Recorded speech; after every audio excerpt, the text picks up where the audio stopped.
توی سراسر جهان واحدایی وجود دارن که اسمشون به تنهایی برای ایجاد رعب توی دل دشمن کافیه.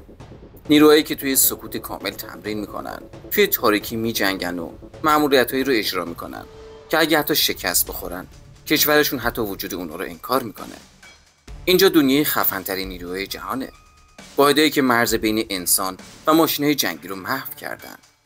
نیروهای ویژه ستون پنهان امنیت ملی کشورها هستن. این واحدها برای پیچیده‌ترین مأموریت‌ها آموزش می‌بینن. از نبردهای شهری و عملیات‌های ضد ترور گرفته تا نفوذهای مخفیانه و شناسایی استراتژیک. وجه مشترک همه این نیروها یه چیزه: سرعت، دقت و قابلیت اجرای مأموریت توی هر شرایطی. توی این ویدیو میریم سراغ حرفه‌ای ترین و قوی ترین نیروهای ویژه دنیا و بررسی میکنیم چه چیزی اونا رو توی این سطح رسونده. قبل از معرفی باید بدونیم که بهترین نیروها بر اساس چه چیزی تعریف میشن. معمولا این معیارها توی سطح بین‌المللی مهمترینن. اولی سختی و جامعیت آموزشی که میبینن. بعضی از این واحدها سیستم‌های آموزشی دارن که از مرز توان انسان‌ها عبور میکنن. عملیات‌های واقعی بهترین معیار برای سنجش یه نیروه. خیلی از نیروهای مطرح سالانه ده‌ها عملیات واقعی اجرا میکنن. بعضی نیروها دریایی هستند، بعضی هم ضد تروریستی، بعضی هم برای نفوذ عمیقی و اطلاعاتی استفاده میشن. اما واحدایی که چند تا حوزه عمل میکنن معمولا توی رأس قرار میگیرن. خیلی از این نیروها سابقه‌های درخشان دارن که ده‌ها سال کیفیت و اثر بخشیشون رو ثابت کرده. واحدایی هم هستن که توی بالاترین سطح طبقه بندی امنیتی فعالیت میکنن و معمولاً مأموریت‌های خیلی خطرناکتر و پیچیده‌تری رو اجرا میکنن. با این معیارها حالا میریم سراغ معرفی قدرتمندترین نیروهای ویژه جهان. مورد اول، گروه فوق سری سل تیم 6 امریکاست. اونا یکی از تخصصی‌ترین واحدهای عملیات ویژه توی جهانن. این نیروها تحت فرماندهی خاصی فعالیت میکنن و توی حوزه‌های عملیات ضد تروریسم، نفوذ دریایی، حملات سریع و دقیق و شکار اهداف تخصص دارن. آموزش‌های این نیروها شامل دوره‌های خیلی سنگین بدنی و ذهنیه. این دوره‌ها شامل عملیات‌های شبانه مداوم، تحمل بیخوابی، تمرین‌های تیراندازی پیشرفته میشه. این واحد توی عملیات اسامه بن لادن شناخته شد، اما فعالیت‌های واقعیش خیلی گسترده‌تره. گروه دوم، گروه SAS انگلیسه. یه الگو برای نیروهای ویژه جهان. نیروی با سابقه طولانی که توی خیلی از عملیات‌های ویژه دنیا از اون الگو گرفتن. توانایی اونا شامل عملیات مخفیانه عمیق، جمع‌آوری اطلاعات توی سطح بالا، عملیات‌های ضد ترور داخلی و خارجی و جنگ شهری و بیابونیه.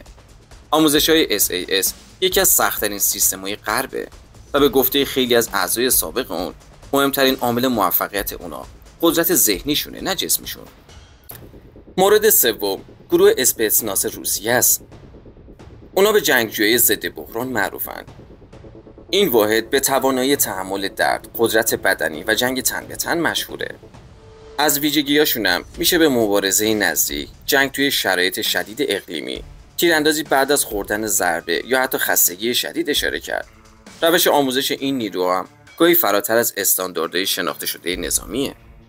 مورد چهارم میشه نیروهای دلتا فورس امریکا، نیروهایی که به نیروهای سایه هم معروفن. دلتا فورس یکی از محرمانه‌ترین نیروهای ویژه جهانه. این واحد توی سطحی عمل میکنه که حتی اعضا با اسامی مستعار فعالیت میکنن و اغلبشون سوابقشون مخفی باقی میمونه. حوزه فعالیتاشون هم شامل شکار تروریستای سطح اول دنیا، ورود و پاکسازی فوق سریع، عملیات ضد ترور خارجی و نفوذ اطلاعاتیه. این گروه همکاری مستقیمی با CIA داره. توی بعضی از منابع دلتا فورس دقیق ترین واحد توی عملیات‌های جراحی معرفی شده. مورد پنجم، نیروهای ویژه دریایی اسرائیلن. این واحد یکی از حرفه‌ای ترین نیروهای ویژه دریایی توی جهانه، به خصوص توی مأموریت‌های مخفیانه و عملیات‌های شبانه. از توانایی‌شون هم میشه به نفوذ زیر سطحی، عملیات‌های دریایی پیچیده و نجات گروگان‌ها اشاره کرد. به دلیل سطح بالای تمرینات و عملیات‌های واقعی، این نیروها توی خیلی از گزارش‌ها توی سطح بالا قرار گرفتن. مورد ششم، گروه ژیژن فرانسه است که یکی از دقیق‌ترین نیروهای ضد ترور توی جهانن. اونا به جراحای صحنه عملیات معروفن.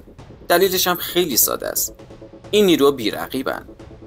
ویژگی‌هایی مثل مدیریت گروگانگیری، تک تیراندازی بلندبرد، تاکتیک‌های مذاکره و نفوذ از ویژگی‌های بارز این گروهه.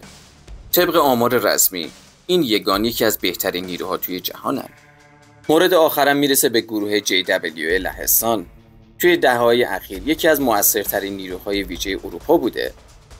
قابلیت‌های مثل پاکسازی شهری، تک‌تیراندازی سرعتی و دقیق، عملیات‌های ضد ترور و همکاری گسترده با نیروهای اطلاعاتی و نفوذی آمریکا از ویژگی‌های این گروهه. این واحد به ویژه توی عراق و افغانستان عملکرد فوق‌العاده‌ای داشت. با وجود تفاوت‌هایی که وجود داشت، چند تا عنصر اصلی بین همه این نیروها مشترکه. کمتر از 10% داوطلبین توی این گروه‌ها وارد دوره نهایی میشن. همه اونا تمرینای واقعی نزدیک به شرایط جنگی دارن. بدنسازی اونا بر اساس کارایشون انجام میشه، نه ظاهرشون. و آمادگی ذهنی برای شرایط غیر قابل پیش بینی دارن. و در نهایت سوال اصلی اینه که کدوم یکی از این یگانا قوی ترین نیروهای دنیان؟ پاسخ دقیق هم اینه که هیچ کدوم برتر مطلق نیستن.